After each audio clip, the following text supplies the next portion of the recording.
समुद्रगुप्त भारत के एक महान सम्राट थे। उन्होंने लगभग पूरे भारत को जीतकर एक एकता के सूत्र में पिरो दिया था। वह इतने शूरवीर थे कि उनका नाम लेते ही उनके शत्रु थरथर कांपने लगते। उनकी मृत्यु के बाद उनका सबसे बड़ा पुत्र रामगुप्त वो राजा बन गया। उसको राजा पद बहुत बिना मेहनत के मिला था, इसलिए वो उसकी कोई कदर ही जानता नहीं था। उसका ख्याल था खाना पीना मौज मस्ती करना, यही तो राजा के काम है। वो तो कभी राज दरबार में जाता ही नहीं और हर वक्त अपने रानी के साथ ऐशो आराम में रहता था। वह अपनी पटरानी ध्रुव देवी के साथ बहुत वक्त बिताता था। वो बहुत ही सुंदर थी। शत्रुओं को शीघ्र ही मालूम हो गया कि ये नया राजा बड़ा आलसी है। शक लोग गुप्त शासकों के प्रमुख शत्रु थे। समुद्रगुप्त की बहादुरी और निरंतर सावधानी के कारण उन्होंने अब तक इस देश पर आक्रमण करने का साहस नहीं किया था। मगर अब बात वो नहीं थी। उन्होंने अपनी सेनाएं इकट्ठी करके रामगुप्त की राजधानी पाटलिपुत्र पर हमला कर दिया। राज दरबार के गुप्तचरों ने शत्रु के आगे बढ़ आने की खबर दी थी, मगर रामगुप्त ने इसे कोई परवाह ही नहीं थी। कुशल नेतृत्व और मार्गदर्शन की कमी के कारण उसकी सेनाएं अधिक समय तक शक की सेनाओं को रोक नहीं पाईं और फिर शक ने राजधानी पर कब्जा कर लिया। उनके राजा दैत्य दमन ने राजभवन में दाखिल होकर सहसा रामगुप्त को पकड़ लिया और जान से मारने की धमकी दे दी। अब रामगुप्त को अपनी गलती का एहसास हुआ, मगर तब तक बहुत देर हो चुकी थी।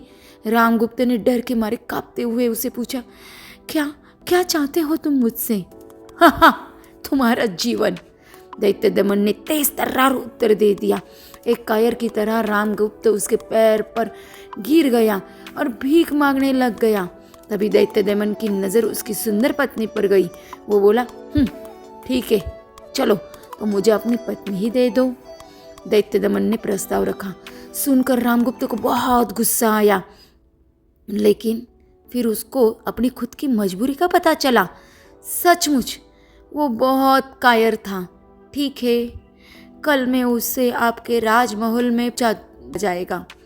दैत्य दमन अभी खुशी खुशी अपने तंबू में लौट गया, लेकिन घर पर उसने उसकी पत्नी ने राजा का बहुत धिक्कार किया।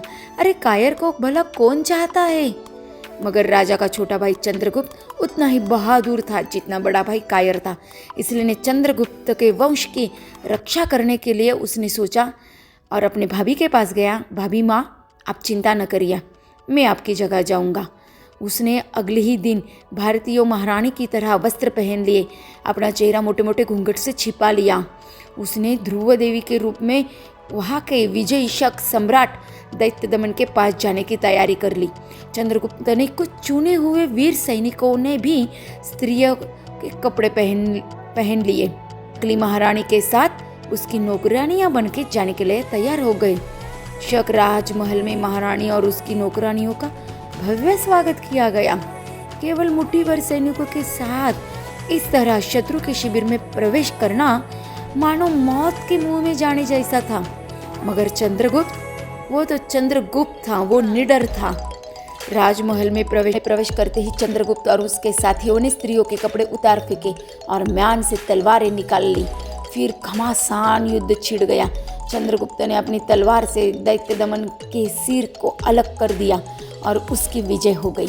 इस प्रकार उसने अपनी वीरता, साहस और युक्तिपूर्वक गुप्त वंश के सम्मान की रक्षा की।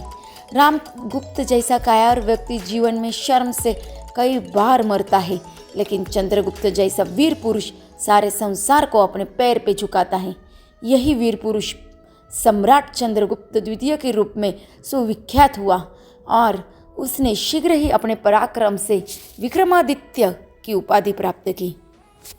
तो आपको कैसे लगी ये कहानी, मुझे ज़रूर बताइए।